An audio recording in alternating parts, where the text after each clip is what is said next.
Hello. I thought we'd have a go today at trying to present the histology as a video. This is this man with what I take to be a lentigo maligna, or I was actually worried that he might have even an invasive melanoma in his ear.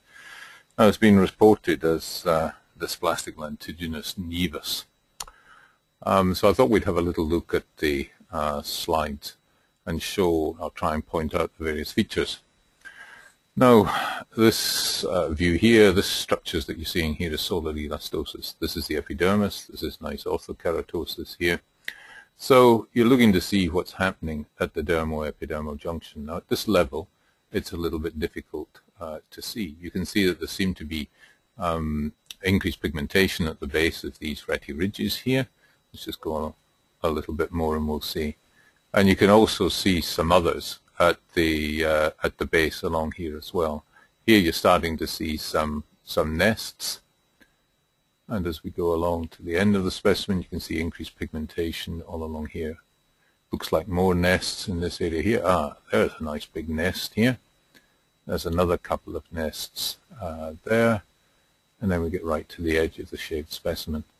So this looks like there'll be some action here. Often you look to see if there's some lymphocytes indicating a bit of an immune reaction. You go looking there, but let's have a little look at this area here on a higher powered view.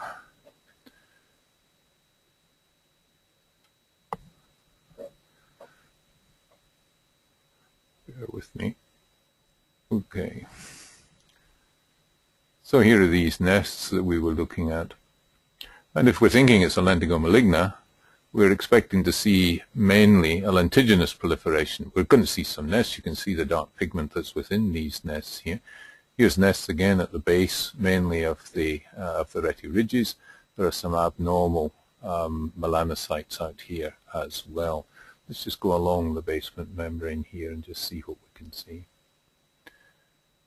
Okay, we're going along here, and these are abnormal melanocytes as well. They're tending or trying to form some nests at this area. We're looking to see if there's any upward spread of melanocytes.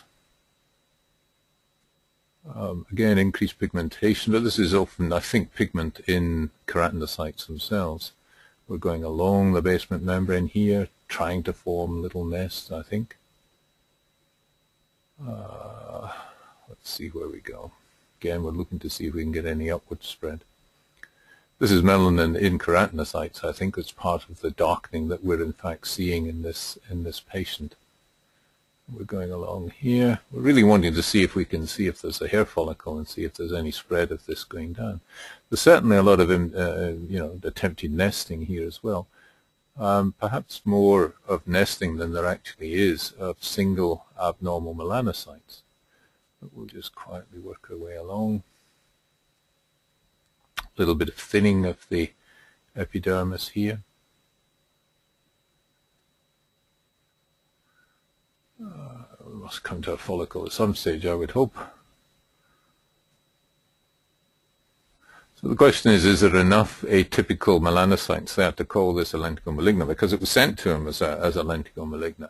He didn't get a chance to see the pictures, or the clinical pictures. I don't think he'd be calling this a junctional lentiginous nevus if he had. Let's go along a little bit further, see if there's anything else we can see towards the end of this specimen.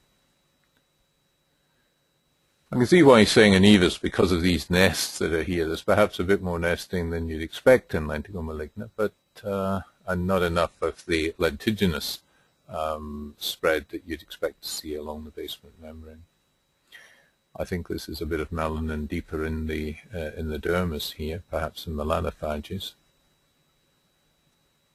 Here it looks as if we're coming to a follicle. Okay, there's a follicle there. Now, what about these melanocytes here? Do you think that's normal? I reckon there's a bit of, these are abnormal melanocytes here going down the edge of that follicle. And similarly on the other side up here as well. But it's right at the edge of the specimen. I don't think we can sharpen that up much more. Okay, perhaps we might try and switch to another part of the some other examples within this specimen. Let me come back this way. We can come to another cut. Just have a quick scan along it. So I'll try and get it in focus for you. Just a quick scan, see if there's anything there that really catches our eye. A bit more of a lymphocytic infiltrate here. Perhaps a bit more. This looks like part of the wall of a follicle here. Let's just go and have a look. See what we think of that.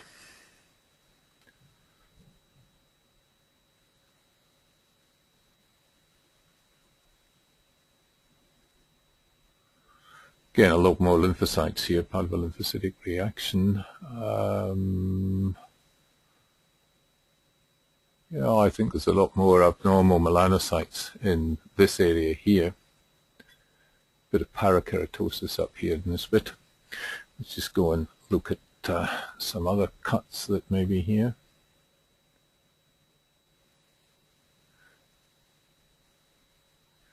Here's another cut. I think we've probably got about 6 cuts for this particular patient. Same thing with all the solar elastosis here. Sorry for that. Same, almost like dirty feet like you get in some solar lentigos. More action occurring here. More action here with lymphocytes around the edge of this follicle again. You really get the impression that there are abnormal cells going down the follicle here. I'm hoping that this sort of presentation will give Ian Katz and Harold a sort of better appreciation of what we're seeing, rather than just some of the selected slides that we, selected images we show at times. Let's try and go a little bit further again.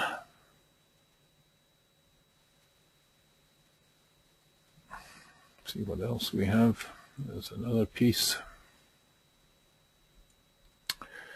And same sort of picture. Same sort of picture, same nests at the base of the epidermis here. Specimen, you just have to get it correctly into focus. Don't see that we're getting much more information out of that one. Try, just have a look at everything that we've in fact got here. That might be the nuts, perhaps is the last one that we in fact have. Oh. So this particular one here, you can see there's more nesting occurring at this level. Let's just go in on this then on a bit of higher power and see.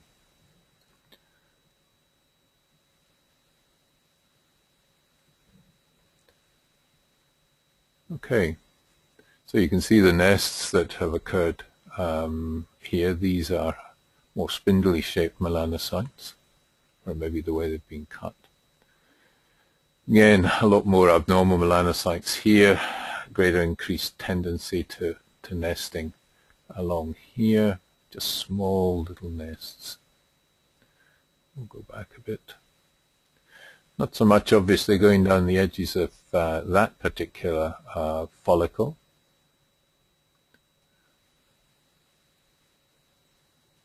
Again, increased melanin in keratinocytes, I think, here, rather than perhaps in melanocytes, though you've got little nests of melanocytes all the way along here. So, don't know if we're going to get any more. Yeah, here. Look at the increased lymphocytes here, a bit more nesting in this area, a bit more abnormality in this area here. Some melanin and melanophages here as well, where you've got your lymphocytes. And this is always a marker. It's an area that you then go and look at. To my mind, this is lentigo maligna, melanoma in situ. And I don't think it's a lentiginous dysplastic nevus. I think you can see some of the problems that the pathologist has when he's trying to call these. But, you know, we know that clinically, looking at this image, here we go here with a bit more nesting and the like here, we know that this is much more likely to be a lentigo maligna or invasive, possibly even invasive melanoma. I think most of this is all in situ that we're seeing. Increased melanin here, more lymphocytes here, and we get out towards the edge again. Okay, so I might leave it at that. To my mind, this is a melanoma in situ. and I'd be interested to see what Ian Katz or some of the others think of this. Thank you very much.